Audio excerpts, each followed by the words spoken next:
Selamat pagi, salam sejahtera buat kita semua.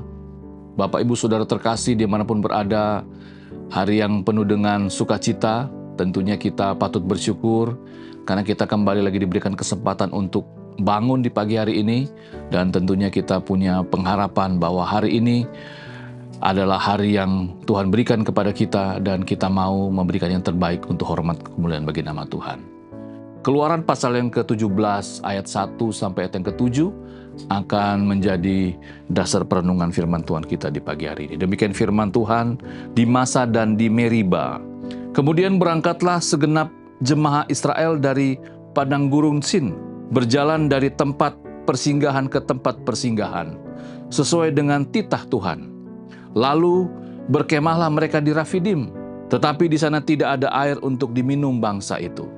Jadi mulailah mereka itu bertengkar dengan Musa, kata mereka, "Berikanlah air kepada kami, supaya kami dapat minum." Tetapi Musa berkata kepada mereka, "Mengapakah kamu bertengkar dengan aku?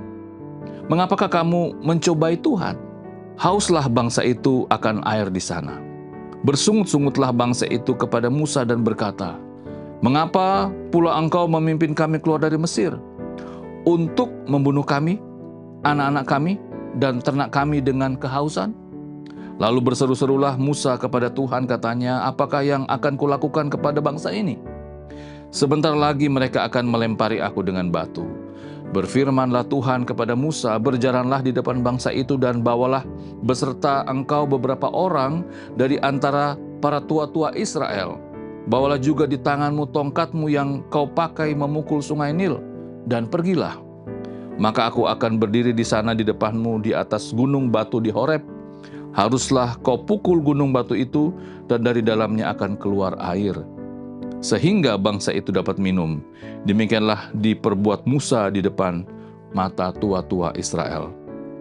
Dinamailah tempat itu Masa dan Meriba, oleh karena orang Israel telah bertengkar, dan oleh karena mereka telah mencobai Tuhan dengan mengatakan, "Adakah Tuhan di tengah-tengah kita atau tidak?" Firman Tuhan di pagi hari ini saya beri tema beriman dengan penuh kesadaran.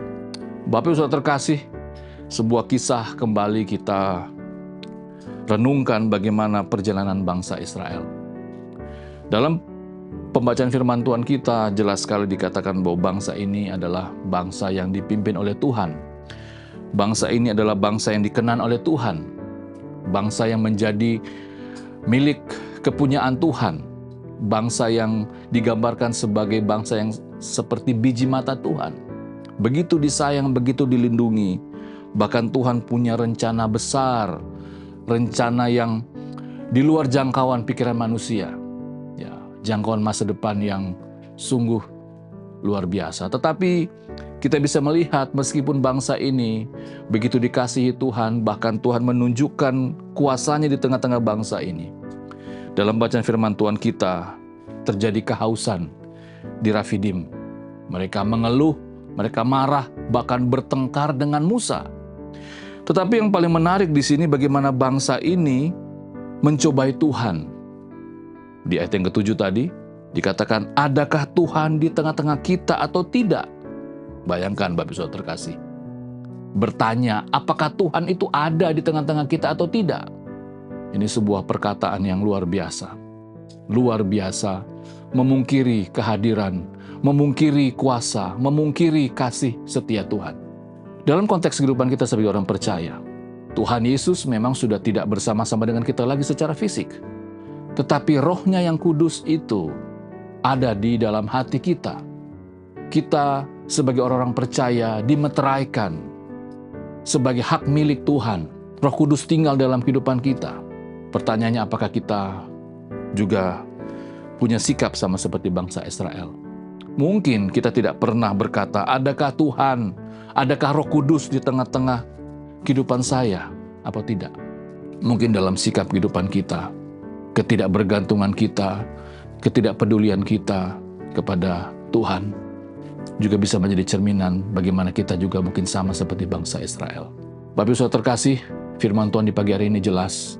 Mari kita hidup sebagai orang-orang yang tahu bersyukur dan berterima kasih bahwa Tuhan begitu baik kepada kita, kasih setianya Ya dan amin. Penyertaannya sempurna dalam kehidupan kita. Bahkan sekali lagi, Dia memberikan kita Roh Kudus.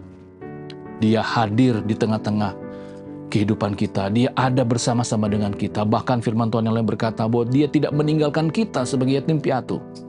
Kiranya kehidupan kita bisa menjadi orang-orang percaya yang mencerminkan bagaimana kita sebagai orang percaya yang tahu berterima kasih dan bersyukur untuk setiap kasih dan setia Tuhan. Kiranya firman Tuhan ini dapat mewarnai setiap apa yang kita kerjakan di dalam kehidupan kita hari lepas hari.